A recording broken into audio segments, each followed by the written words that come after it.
now on my phone. I have read through them, and they are longer, but they are, in my opinion, really good stories. So we'll see if we end up doing one or maybe two. Again, I just want to apologise that my videos are a bit shorter lately. I promise it is just gonna be through the summer that they're gonna be a bit shorter. I don't have as much time to record, and then the time that I do get is cut down because, like, I mean, it's summer, so like everyone's out, they're having fun, so there's like a lot of noise going on, and so yeah. Also, please ignore my hair. It's so humid, and so it's not cooperating. It's just so frizzy, and yeah. But anyway, let's just get into the video. As always, the links to the OPs and their stories is gonna be in the description. I got these ones from the r/nosleep Reddit thread. Please ignore the loaf. She's very sleepy as always, making a lot of noise. So this one is by Saturday. It's titled "Please Wait in Line." Okay, I've been thinking a lot about what I went through that night a couple years back. I've never had the chance to process it. I think when you go through something traumatic or unusual, you can't compartmentalize it to the point where it feels like it happened to somebody else. That's what it feels like to me. Back then I was living in a suburb near Pittsburgh. I was making ends meet, but margins were slim, and the notion of owning my own house felt like a dream at best. I'd been dating a girl for 2 years, looking for the perfect time to propose, but I just couldn't find the right time and place. I was subscribed to a newsletter for a particular singer-songwriter that my girlfriend and I both enjoyed. There was a promotional campaign where there would be a sneak release of tickets to an upcoming tour, and the first 30 in line would be offered backstage passes. I couldn't imagine a better place to pop the question. Maybe I could get a chance to do it on stage if I asked nicely. But it had to be a surprise, so I kept it to myself. I made up an excuse about going to see my brother and packed up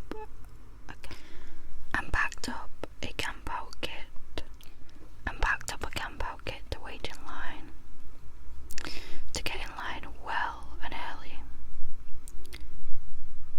The newsletter recommended all of those interested to be in line at least 24 hours ahead of the ticket release. Please be patient and understanding, the email read, and please wait in line. I drove out there early Saturday morning. They'd arranged it as a sort of pop-up store. It was going to have all kinds of merch, and by opening day there'd be plenty of people dropping by to get ordinary tickets. But I'd be one of those 30 who got the good ones come hell or high water. It was awkward getting there though. They'd shut down 3 of the roads for maintenance, making me zigzag between cones and waiting for traffic in opposing lanes to take a turn.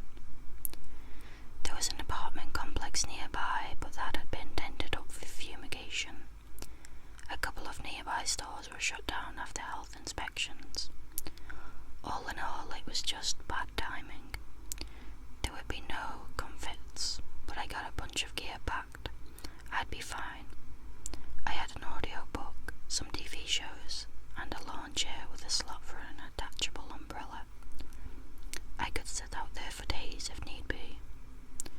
As with most pop-up events, there was no big sign and the location was closed with metal shutters out front. The only thing that showed that this was the place was a discreet little poster on the side of a door that read, "You made it." The newsletter had mentioned that particular poster. It was all designed in a way to make the release feel exclusive. I got there about 23 sank. There were already people in line. Luckily, I counted 27, but for a short moment I was ready to throw in the towel. I got to the back of the line and did a second and third count, and breathed a sigh of relief. As long as no one got in line, I was in the green, so I set up my chair, attached an umbrella to my chair, and got started on the first season of Monk. After a couple of hours, the line had grown to about 50 people before slowing down. Maybe those in the back were hoping people up front would either drop out, or maybe they hoped there'd be extra tickets. The email mentioned that there might be a couple of extra, but it wasn't guaranteed. But I was still in the green, so I didn't have to worry all that much. It wasn't an unpleasant place to stay. The building was facing away from the sun, and there wasn't any traffic nearby because of all the maintenance. I think the crews had stopped working for the weekend because there was little to no machine noise. I didn't hear a single jackhammer or concrete mixer, just the ambience of the city and the murmur of the people in line. There was a bit of a tussle up front. This one woman was getting up and talking to people. She was hard to miss. She had this neon green band shirt and blue-coloured hair. You could see her from a mile away. She went down the line asking if anyone had any antihistamines, allergy pills. She was having some sort of reaction. Turns out no one had any, so she had to head off to find some. There was a drugstore a couple blocks away, and the guy next to her promised she could keep her spot. So she walked away, thanking those around her for being so understanding.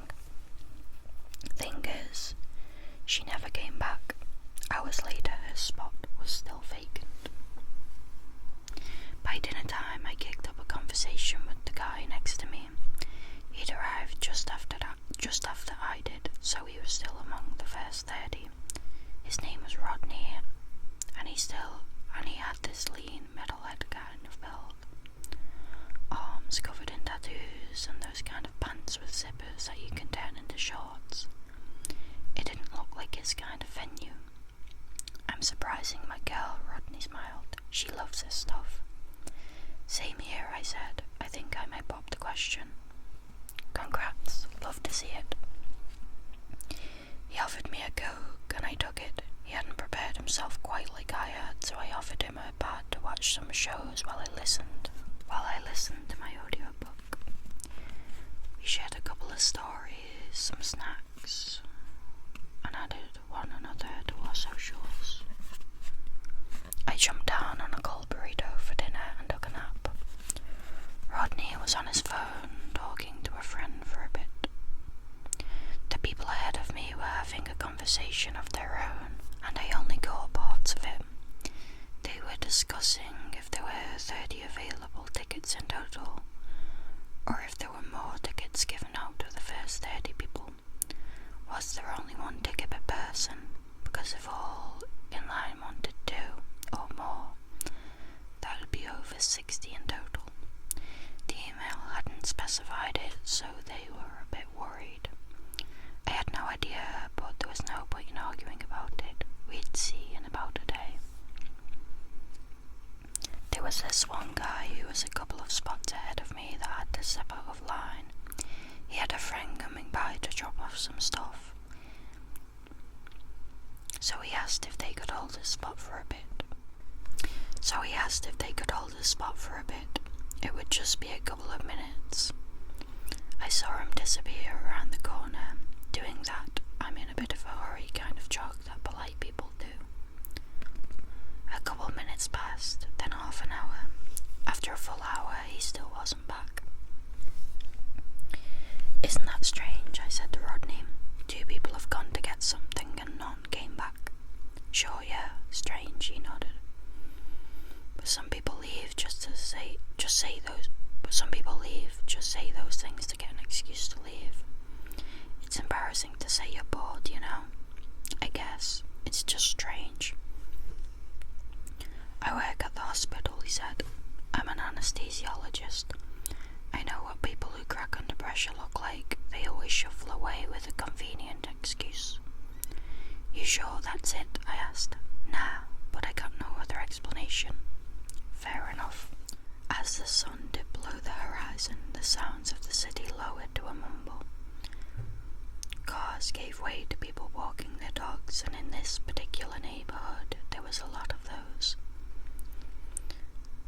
There were a couple more people who got out of line and walked away, not to return.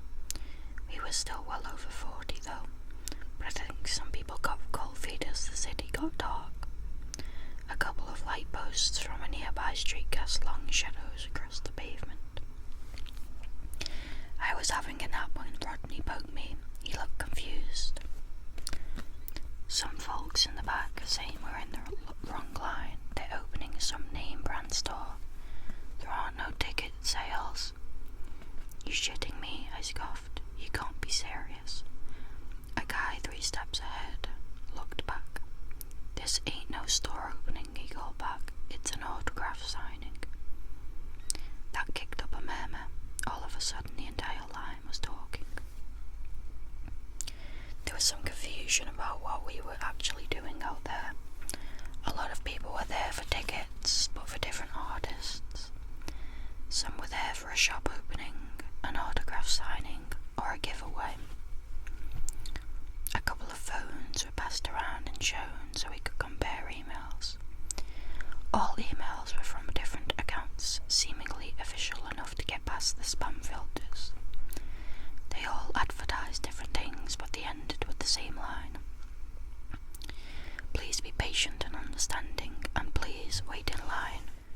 It became readily apparent that no one had the faintest idea what this opening actually was. A couple of folks got up and just left. Finally, the guy at the very front stepped out of line. "I'm not sticking around for some fucking scam," he spat. "I'm going home. You should too." A couple more people backed up, but hadn't decided what to do. I was a bit on the fence about it, but as I watched that first man round the corner, I figured there'd been some kind of misunderstanding. Maybe they were doing several promotions at once.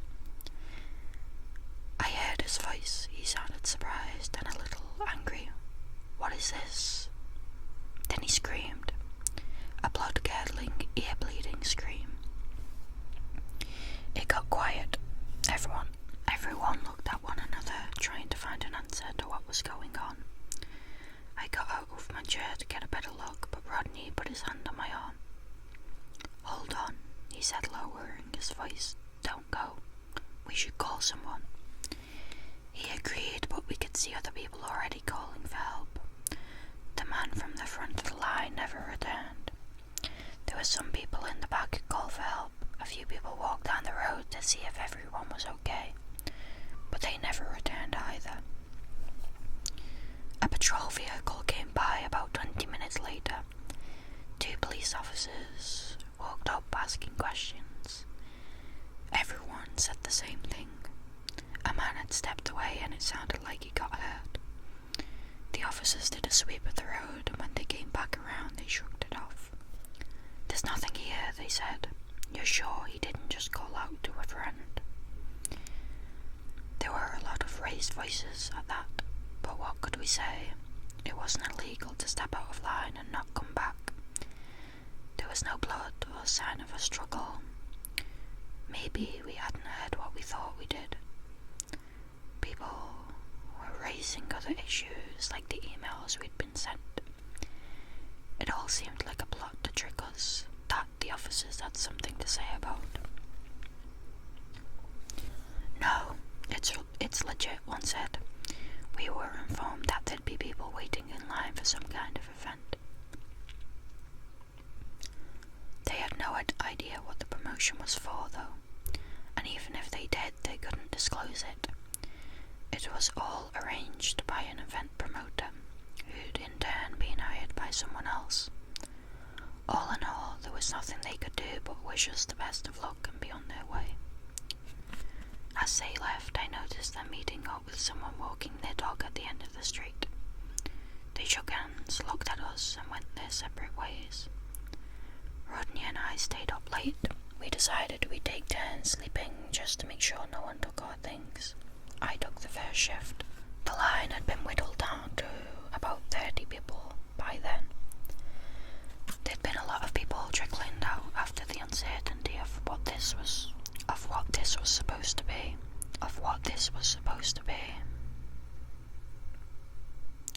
Of course, none of them came back.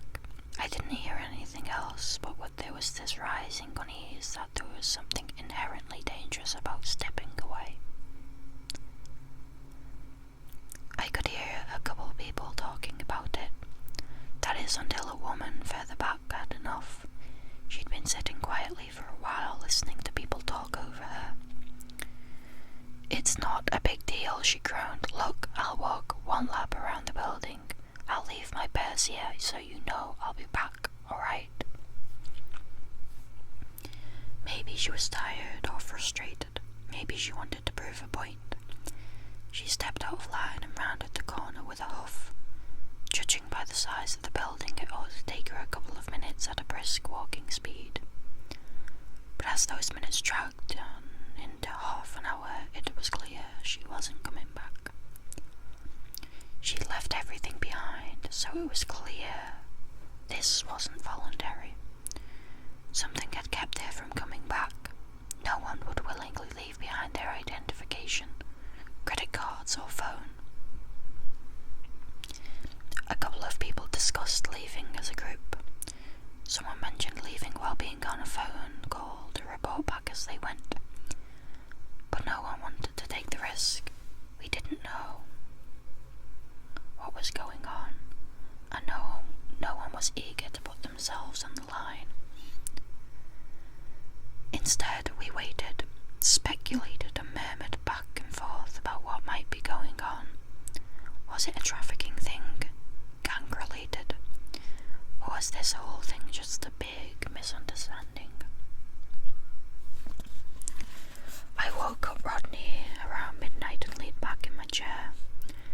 I told him about the woman leaving her things behind, and I could see something settle on his brow. It was a strange position to be in. We were either completely fine or in incredible danger. But which was it? Which made more sense? I had a nervous sleep. No dreams, just a stream of thoughts. I kept waking up for the dumbest reasons. A car playing loud music a couple streets down. A barking dog. Someone throwing away a bunch of glass bottles. Just everyday city noise. Rodney had slumped against the wall, chewing on some licorice. When he noticed me watching, he pointed down the street. "They keep coming back around." "Who?" I asked. "Not sure. Some guy walking his dog every 30 minutes or so." "The same guy?" "I don't know, maybe." We kept our eyes on the street, and just like he said, a man with a dog passed by. He was wearing a large coat and a baseball cap, and the dog was one of the larger breeds. Possibly a St. Bernard or some kind of sheepdog. "Every 30 minutes, Rodney reiterated. "I don't think he's walking his dog." "So what's he doing then?" Rodney shook his head and took another bite of licorice. "Patrolling." It was the middle of the night when the police came back. 2 officers, same as before, walked down the line with an audible sigh. "Someone called again," they said. "What's going on?" A young man got up and pointed at the woman who'd left their things behind. The police scooped it up, checked it, and promised to take it back to the station. As they were about to leave, the young man asked if they could escort him to his car. They agreed. As he left, he looked back at the rest of us, holding up his phone. A woman he'd been sitting next to held up her phone in response. "I'll stay on the line till I get home," he called out. "I'll keep you updated." It seemed to go well enough, but as they rounded the corner at the end of the street, I noticed one of the officers looking to the left and raising his hand, as if waving at someone just off to the side. We all looked at the woman with the phone. She She was hunched over, cradling it with both hands, listening through wireless earpieces. She'd say something occasionally, like a quiet yes, I'm still here, or are you okay? Then after a couple of minutes her eyes went wide. Hello, she said. Dan, are you there? There was no response. I could see the tears pool in her eyes as her hand started to shake. He'd promised to stay on the line. Something must have gone wrong. They're picking us off, Rodney muttered. Someone is picking us off. But why? I whispered back. What's the point? Think about it, he said. This whole block is basically shut down. Roadwork, maintenance, fumigation, renovations. It's just us out here. But why us? Why now? There's gotta be a reason. Everyone was awake by then. We tried to figure out if we all had something in common. We all looked different and we were all different ages. We were there for different reasons and we lived in different parts of town. There was nothing readily apparent that we had in common. Dan works at a bottling plant, the woman with the phone added. I'm in retail. Others trained in. One was an airline pilot, another was a bodyguard. A firefighter, a translator, all very different people in very different lines of work. However, we had one thing in common. We all had access to something. Rodney had access to pretty much whatever at the hospital. The woman working retail had access to influential private clients. The firefighter had control over who had what shift and who would respond to what call. The translator could listen in on privileged information. I was no different. I was about to become shift manager at the plant. I could choose what and who went where and when. Is that it? Rodney said. Is that what we're here for? But what's the point of taking us out? I asked. This isn't hurting anyone but us.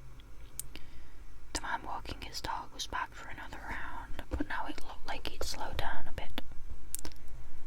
As Rodney talked, I saw him stop at the end of the street, giving us a long look, and his dog looked too. Somewhere around 3 a.m, a whole group of people got up from the back of the line. The idea was clear. They were going to rush out of there. Others protested, saying they could call people over to come help. If we all call someone, we can make a crowd, a man called out. We can leave as a crowd and we'll be fine. No, we have to spread out, someone else said. We go different ways and we go fast. Some of us are bound to get out. Rodney got up too, but his voice drowned in the crowd. Things were getting heated and people were pushing one another. Angry fingers were being pointed, phrases were repeated over and over. The argument was quickly turning into a shouting contest. There's at least 8 people patrolling, Rodney tried to say. I've counted.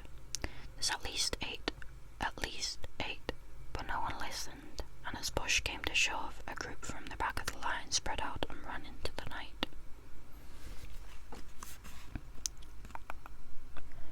Rodney slouched back down against the wall, breathing heavily. We all held our breaths, listening. We could hear footsteps running down different alleyways. It started with a crash, like someone taking a tumble into a trash container. Then one pair of footsteps stopped. Not long after, another stopped, and from a far-off corner I heard this barking. A loud, growling bark. No, someone pleaded. No. There was no screaming, no gunshots. All the sounds just stopped, and no one came back. A guy from the back of the line called out to them, but got no answer. We were down to about 20 people. Some were calling home, others were calling the police, but they weren't about to come back here for a 3rd time. One called it a taxi, but they couldn't find a place to park, so they had to stop at an adjacent street, which they couldn't get to. There was also this one woman with a face tattoo that asked to borrow a phone. Rodney handed over his. I'm getting my guys down here, she said. You'll see. I'm done. She made a call, shouting angrily for a couple of minutes. After the person on the other end finally seemed to understand the gravity of the situation, Rodney got his phone back. After about 20 or so minutes later, six very tired men came wandering down the street. I could see the outline of the holsters inside their cheap jackets. We're going, the tattoo woman called out. You all can come if you want. A couple of people got up. I looked at Rodney, but he shook his head. Suit yourself, she continued. We're leaving. We watched them walk away and round the corner. I heard them starting a car and putting it in gear. There was music playing, something loud with a thumping bass. It sounded like they were about to drive away when I heard a bark. But it wasn't just a bark, it was more like a growling cough.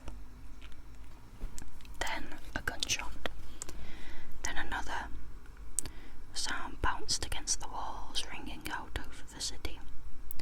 I saw a couple of lights turn on in distant buildings. Then all was quiet again. No one wanted to go and look. Some people screamed at nearby houses, hoping for someone to open a window and look our way. No one did. The line itself was in complete disarray by then. People were packing and unpacking, pacing back and forth, hoping some opportunity would show itself. I wasn't immune to it, but I tried to stay calm. Rodney helped a lot.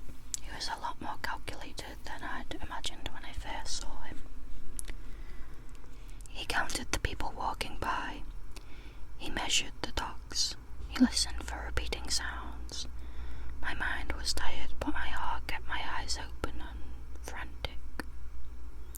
I don't get this one thing, I said. There's a timeline. What do you mean, he asked. They gave us a time this would open, I continued. If they're just gonna keep us here until they've picked us off, why would they give us an end point? There's gotta be something to it, he said. Some reason for this specific place and this time.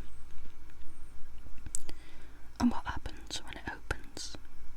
We looked at one another. Whatever was going on, there couldn't be anything good in there.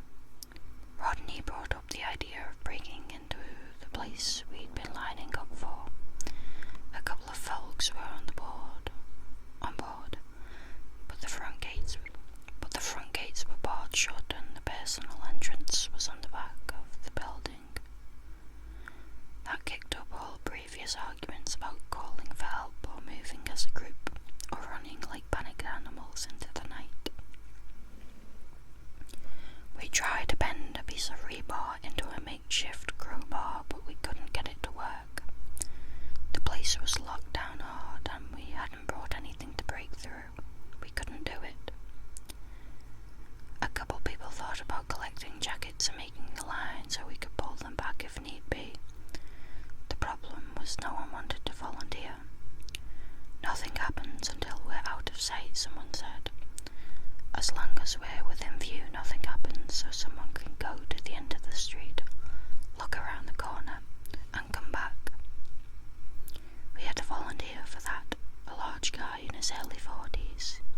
He brushed off our worries, grabbed his backpack and went to the end of the street. We could see him the whole time as he called back to us. There's a car here, he yelled. The door's open and there's no one here. Can you see anything? Rodney called out. Nothing, he said. Not a soul. He turned to go back to us when he stopped. He looked to the side. There was a hint of doubt there. Rodney peered up at me, then back at the man. I think the patrol's coming around, he said. Any moment now.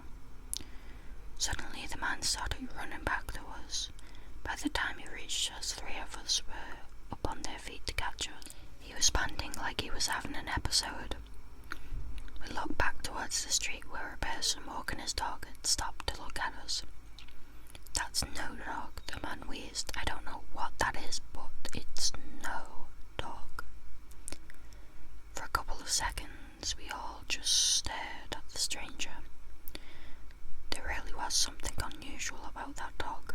Its back legs had a curious shape, and there was a shine to the eyes that I hadn't noticed before, almost blue. A couple more people would crack in the following hour. One just straight rushed down the road, another tried to leave but was held back by the others. A couple tried to call people for help or to have someone escort them to their car, but nothing came of it. One guy kept spamming the police over and over, yelling at the operator that if they were upset with him, they were free to come down and arrest him at any time. By dawn, there were less than 20 of us still waiting in line. It was about 6 a.m. when I saw someone coming down the road. A woman with blue coloured hair and a neon green band shirt. It poked Rodney. We recognised her. She'd been the first one to leave, the one who went to get the allergy medication. She came back, I said. You sure? Rodney asked. You sure that's her? Positive, I said. The same clothes and everything. She waved at us. She was smiling and a bit bouncy, like she'd had a good night's sleep.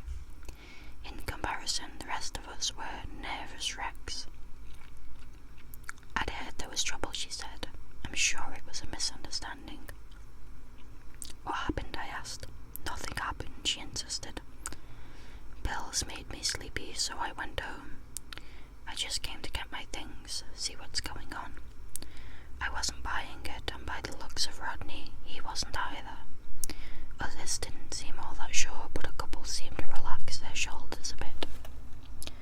Despite my reservation, she got a lot of people up on their feet. Maybe they really wanted to believe that it was all just a big misunderstanding. And yeah, it was convincing. She'd come back after all. But maybe she was some kind of plant. Or maybe it was just someone who sort of looked like her. About half of the people who remained joined her. They left together, giving the rest of us a tired wave goodbye. Some broke down in tears. There was this one woman whose face had burned into my mind.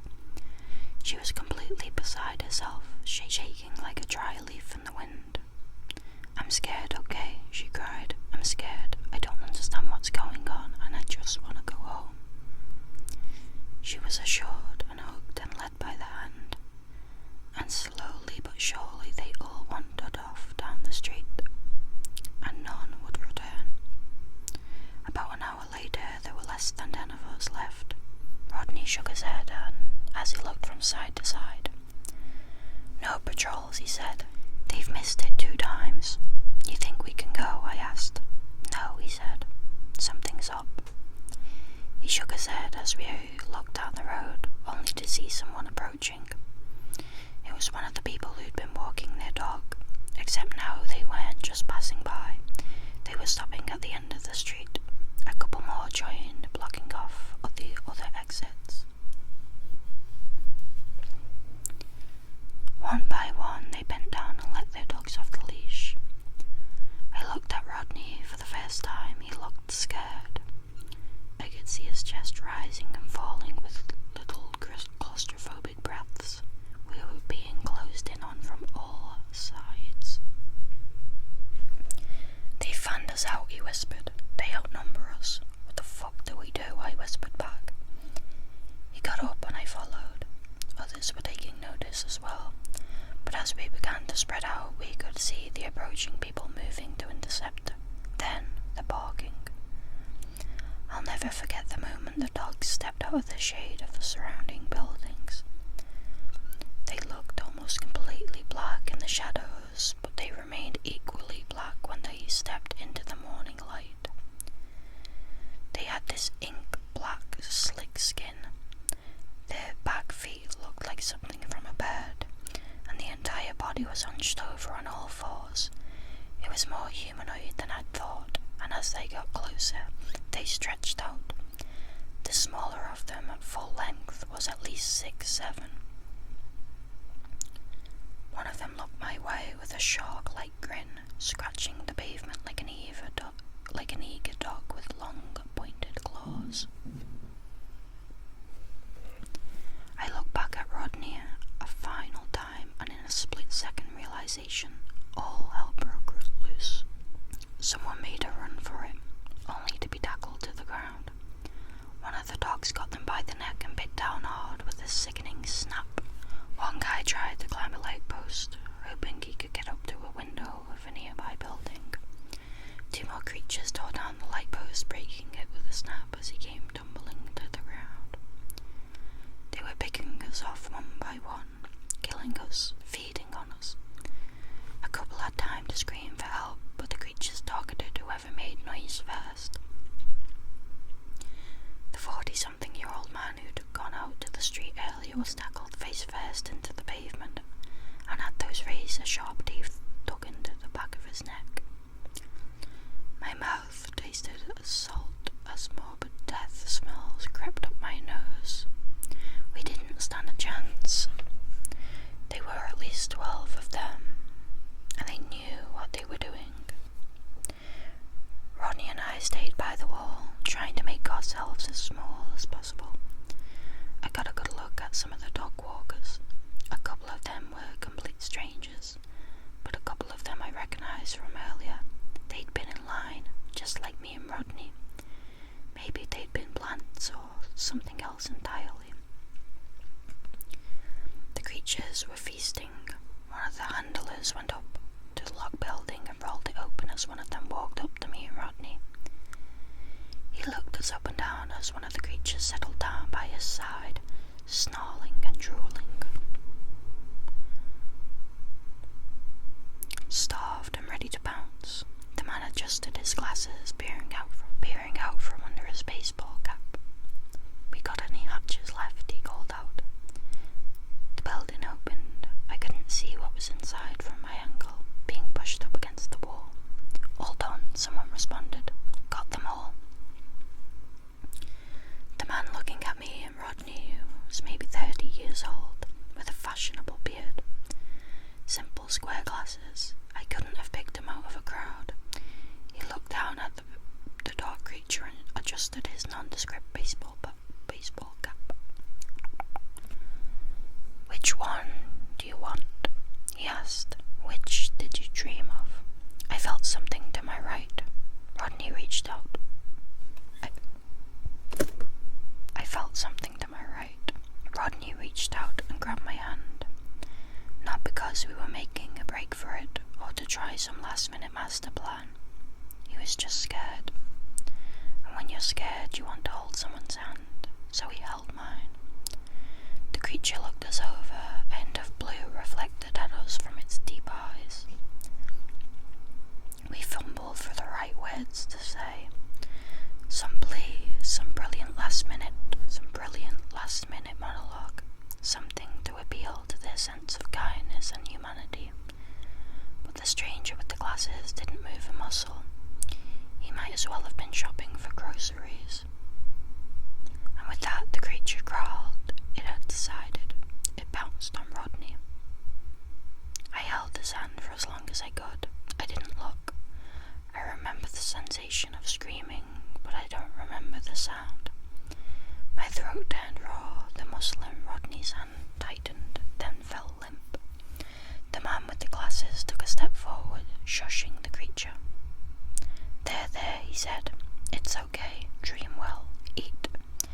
Bone crunching, sinew snapping, meat and the smell of hot iron.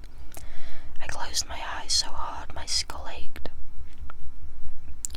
There was noise all around me. I didn't hear most of it, as I could barely make out anything over the sound of my own heart.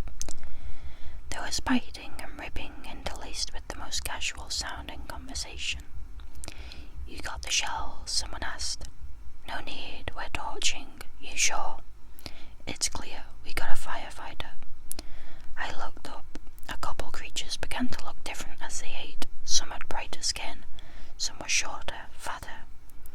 I heard clattering as their claws fell off their fingers, bones snapping as their legs straightened. The man with the glasses clapped his hands at me. "Hey," he said, "you can go." "What? You can go," he repeated. "We're done." I got up off the ground and cleared my eyes. A couple of people looked my way, and I could tell they weren't entirely convinced. Some were armed. I recognized one of them as the woman with the face tattoo. "You're letting me go?" "Sure," he said. "We got a full brood. We don't need you." "You can't kill people and walk away," I whispered. You can't do that." He shrugged at me like I'd asked him what the time was. I stepped back and no one followed me. I glanced at the creature gnawing on Rodney, only to see that it had started to gain his features. His face, his gangly arms, and all the while the man with the glasses calmly shushed it and stroked its back. The others were setting fire to the building, using a can of gasoline and a strip of newspaper. I only saw a brief glance of the inside. Black, rock-like fragments littered the floor. Strange organic formations stuck to the wall in batches of 3 to 6. When he noticed I wasn't leaving, the man with the glasses casually waved a pistol at me, not to shoot me, but to show me he had it. "Go on now," he said. And as the fire flared up, I stepped around the corner, and I didn't return. I came home in tears. I remember breaking down in the hallway, trying to explain everything all at once to my girlfriend. I told her about the tickets, and the plans I'd made, and the people I'd met, and the dogs and the handlers, all of it. I tried to show her Rodney's socials, and as I did, I noticed he was posting. My heart skipped a beat. "Long night," the post said. It was just a selfie, posted 10 minutes earlier. He looked fine, healthy even, but there was a little blue tint to his eyes that wasn't there before. No people went missing that night. Everyone came home eventually, and from what I've read, there haven't been any incidents. Everything just keeps going like normal, like nothing happened. So who can I call? What can I even say? You can't report a person not being properly killed to the police. I even texted Rodney once and he responded like it was no big deal. "I just went home," he said. "I'm fine. We should hang out sometime." I haven't agreed to it. I don't think I can. I don't even know what to think anymore. About a week or so after all this went down, I got a card. An apology card with a sad blue sunflower on the front. Inside was a handwritten note. "Sorry for the inconvenience," it read. There were 2 tickets to the concert, backstage passes. I ended up going. I proposed. I think I recognized a couple of people in the crowd, but I'm not sure. Now, years down the line, it all feels like a nightmare. I can't point to a single thing and say, "Hey, look, it really happened." There are no witnesses, and in the eyes of the law, no crime has been committed. But I know what I lived through that night. That'll stay with me forever. And I know this was violent and ugly and sick. But that email asked me to wait patiently, and maybe that's what saved my life in the end. Maybe I'm still waiting, but for what? And that is the end of the story. I really enjoyed that. I thought that one was really cool. I would love to know more. I think I say this about all of the longer stories, but I would. It was very interesting. Very interesting. But that is gonna be the only story for tonight, guys. I am sorry. But we will read more. We will read the others I have prepared in the next video. But thank you all so much for watching. If you did enjoy the video, give it a like, comment down below if there's anything you'd like to see from me. And if you haven't already and you do enjoy the content, please consider subscribing. We are so close to 2K and that is super exciting. But as always, thank you so much for watching. I hope you have a good